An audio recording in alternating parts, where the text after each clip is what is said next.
what they're going through.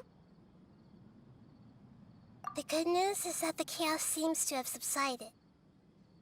Now we only need to wake up the people here and let them return to their real lives. Amira. My dear Amira. They're all gone. It was just a big dream after all. I couldn't change my fate, and my knowledge turned out to be useless. What a cruel world.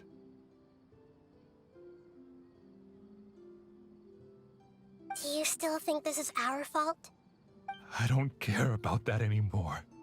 The jnana energy used to sustain this dream has all been transformed into monsters. This dream will soon collapse and my consciousness along with it. Let me disappear with Amira. I'd rather turn into dust than to ever wake up again. It seems that everything that's happened is too much for him. He's lost all hope.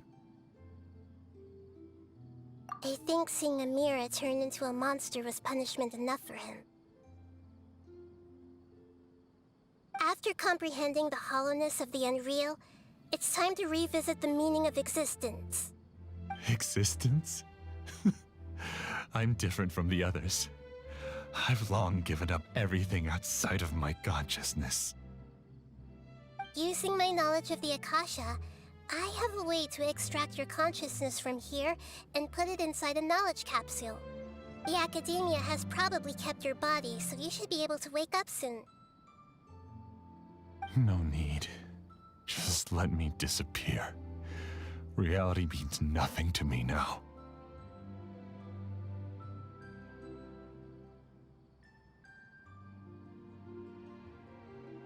This isn't compassion. I won't let you escape your punishment by simply disappearing. As for your life after that, it'll be up to you how you want to exist. Alright, Traveler and Paimon, we should go back. We can finally wrap up this whole thing.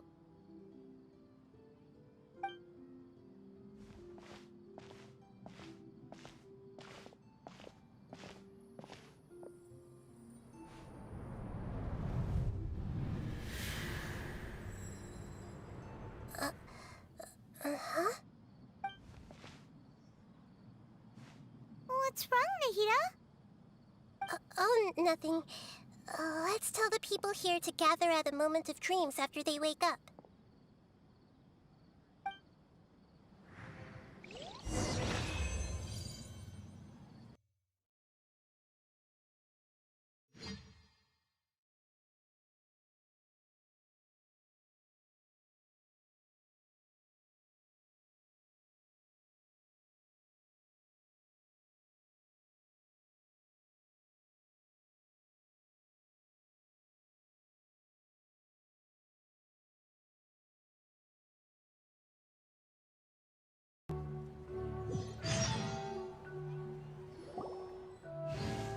Oh, great! You're awake! Everybody has started to wake up, and we've heard similar reports from around the city as well. From the looks of it, you were able to successfully resolve the issue. Yes, though it took us a good deal of effort. There will be many people gathering here shortly, so please do your best to maintain order. I need to go to the Academia with them now, but we'll be back soon.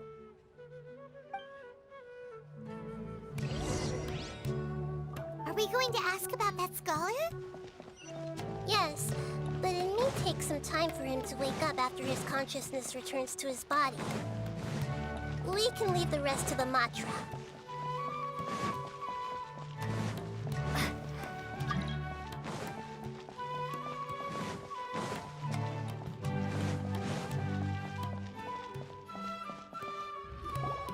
Oh, it's the great Dendro Archon. How can I help you? I would like to check the registration records of a Kashara War scholar. He should be in an unconscious state right now. Okay, just a moment. Sorry to keep you waiting, Dendro Archon. We have confirmed that there's a scholar named Beinuni who's been unconscious for a while. The cause was improper operation of the Akasha. He hasn't regained consciousness yet, and is still receiving treatment at Bimarstan. says? I guess he didn't want to be recognized or bothered by anyone. Please, give the knowledge stored in this to the Matra and ask them to import it into Beinuni's brain. Understood. But for safety reasons, I need to know why. It's simple. This contains his consciousness. It's long been trapped inside of a dream. He's committed an act that affected the safety of Sumeru. After he wakes up, I'll inform the General Mahamatra of all the details. I see. I'll take care of this right away. Thank you, Great Dendro Archon. No problem. Alright. Everyone should have gathered at a moment of dreams by now. Let's head back.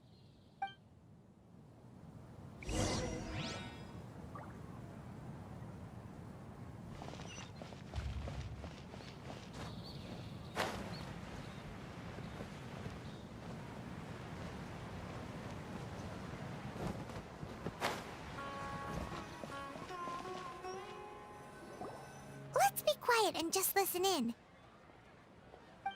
I wonder what she's going to say.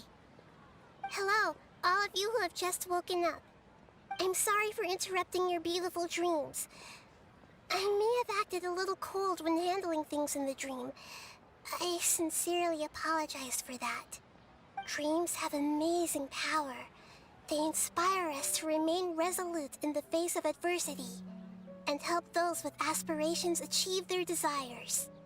But dreams also have the potential to exploit people, confuse the senses, and distort the truth. Unfortunately, you were all chosen as prey for an elaborate scheme. As I've said before, I am still learning and cannot fully empathize with the pain of all the loss you've experienced. But just take a good look around you, and you'll see many other people who have had similar experiences. You should be proud that you've been able to gather here and look toward the future together. The path of life is long, and it's hard for us to see the destination. This leads us to ask a lot of difficult questions. What's the meaning of life? What's the purpose of my existence? Why do I keep experiencing pain and loss? Of course, the most comfortable choice is to stop progressing. Give up thinking, and just keep repeating whatever you're already familiar with. Whenever you have such thoughts, just look at the people and things around you. Some people work hard all day so that their families can have a hot meal on the table at night. Some people travel all over the world in order to create art that resonates with all of Teyvat. Some venture in search of the world's secrets to prevent rapidly approaching, yet still unknown, world-shattering catastrophes. Life is not just about yourself.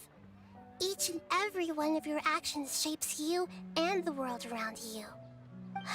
Look, friends and family will remember what you've done, and even some people you've never met may benefit from your actions. Therefore, many people will strive forward to forge new paths, even if they have to endure great pain to do so. Once you begin your journey on that same difficult yet rewarding path, you'll come to know the answers to those big existential questions, yet they will no longer feel as life-defining as they did before. But if you were to believe that life is nothing but an empty, ephemeral dream, then that's also the only thing it'll ever become. You're free to choose how you want to live your lives, but as your Archon, I should first make this information known to everyone. In the end, it's up to you whether you want to embrace a beautiful dream at the cost of your real life. Nahida said she wanted to speak with us alone. It seems like she went to the plaza in front of the academia.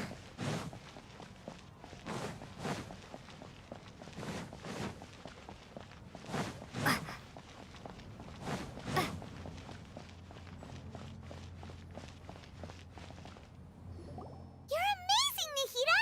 Even Paimon was nearly won over by that scholar in that dream. Well, he's very good at manipulating the weaknesses of human nature, but perhaps he himself had fallen prisoner to them long ago. That dream was incredibly beautiful and enticing. Ordinary people couldn't see through it and easily lost themselves within it. But as long as you can still wake up, you can still move forward with your life.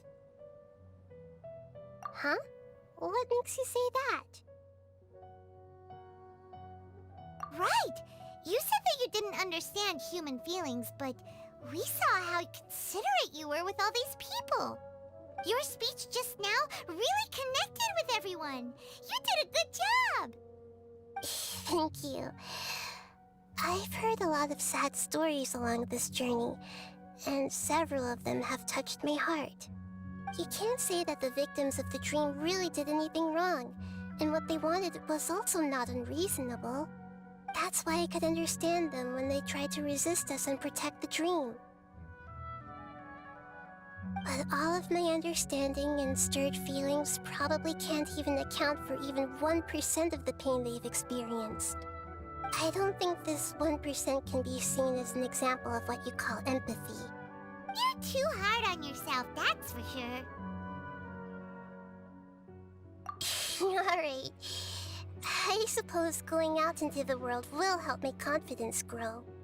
I've learned that emotions are nothing like knowledge, and that's why it's hard for me to put them into words sometimes. Benuni, or Mercedes, said that I had never personally felt the pain of loss. But I have a vague feeling that this isn't true. The moment I entered the dream, I felt like I was wrapped in a blanket of warm feelings. It was so warm that it felt like I had returned to the start of my life, and I didn't want to wake up anymore.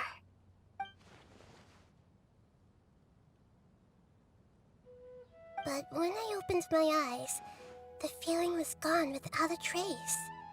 If I have to make an analogy for it, I would say I can no longer see words on a piece of paper after they have been erased, but I can still see the slight indentations of where the words had been written. But now that I've experienced this dream, I think I can say with confidence that I won't dwell too much on the meaning of that warmth. It's enough that I can tell I was once supported by that warmth, and its existence has allowed me to get to where I am today. If I dwell too much on its exact nature, I would be putting the cart before the horse. I gave a speech to inspire my people, so if I were to fail to live up to those words myself, then that would be too embarrassing.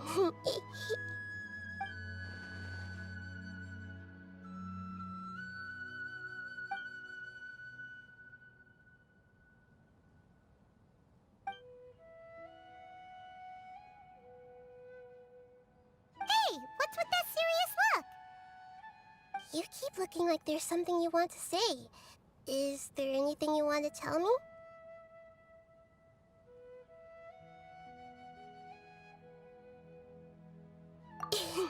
Okay. Since we just woke up, let's stretch a little bit.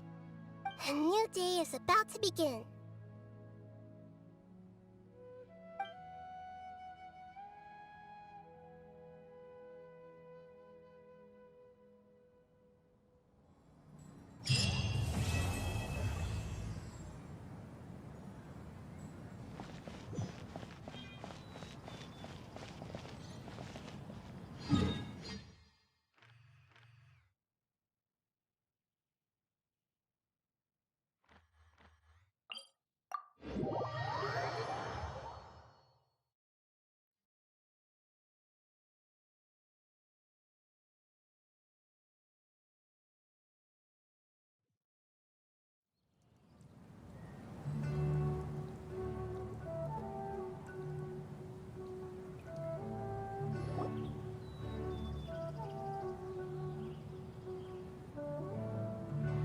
How's everything going with your thesis? I should be able to publish it next month. A few days ago, I was worried that I'd have to stop my work on it. Thankfully, that didn't come to pass. Well, Azar was one of your thesis advisors. Honestly, I was afraid that you might have gotten dragged down as well. How did things get settled? The newly appointed acting Grand Sage reviewed all of our projects and gave us permission to continue our research. Acting Grand Sage? That sounds like a new thing. Yeah, I heard that selecting new sages has been taking some time, so he's just filling in. But it's all thanks to him that our research results weren't jeopardized. Once my paper is published, I'm definitely giving myself a long vacation and getting some much-needed rest. Mondstadt sounds like a good idea.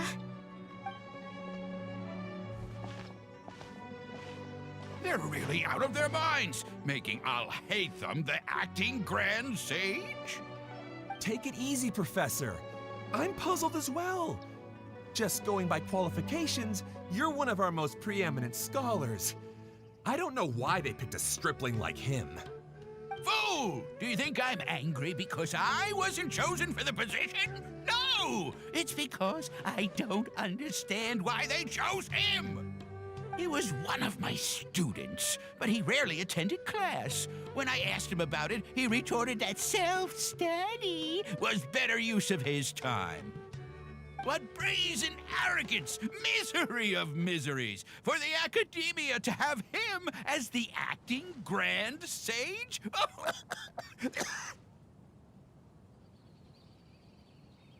Professor, don't get so worked up. I'll go get you some water. Psst. Want to hear a secret? I've heard the new acting Grand Sage is from Haravatat. Really? Who is it? Someone named Alhaitham. Never met him myself, but he's a real hot topic right now. Lots of things being said about him. Hard to tell what's true and what isn't, though. There's also a Vahumana scholar who's been in the spotlight recently. They say that he's a likely pick to be one of the next sages. Oh, is he teaching any courses? Maybe we should drop by.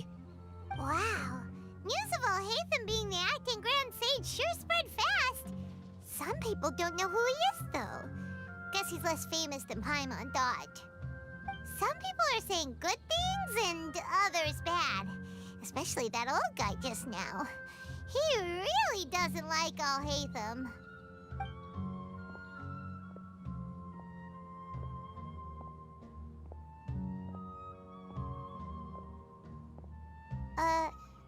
Hey, are you okay? You don't look too good. The Matra. The Matra? I'm Ilias. I have to talk to a Matra about something important. In the state you're in? You shouldn't push yourself. Why don't you tell us what happened and we'll pass on your message to a Matra? No, I have to tell them myself. They are the only ones I can trust. Sorry, can you lend me your arm? This is an important matter. Failure is not an option. Since you put it that way, fine. We'll take you to a Matra.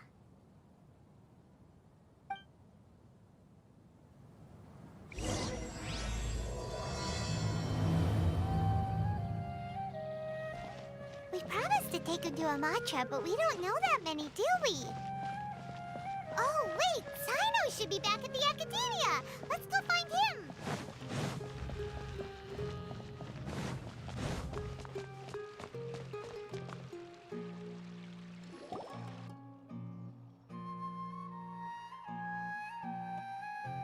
Hey there! Excuse us, but is Sino at the Academia?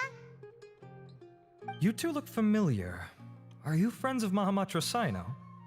I'm afraid he's out on a mission right now. But if you'd like, I can pass whatever message you might have on to him. We ran into this guy by the gates, and he seems really eager to speak with Amatra. It sounds like something urgent. Oh? If you don't mind, why don't you tell me about it first? Siraj. Siraj. That name sounds familiar. Isn't he a Vahumana researcher? Vahumana researcher? Yes, one of their most renowned, in fact. I hear he's as daring as he is intelligent.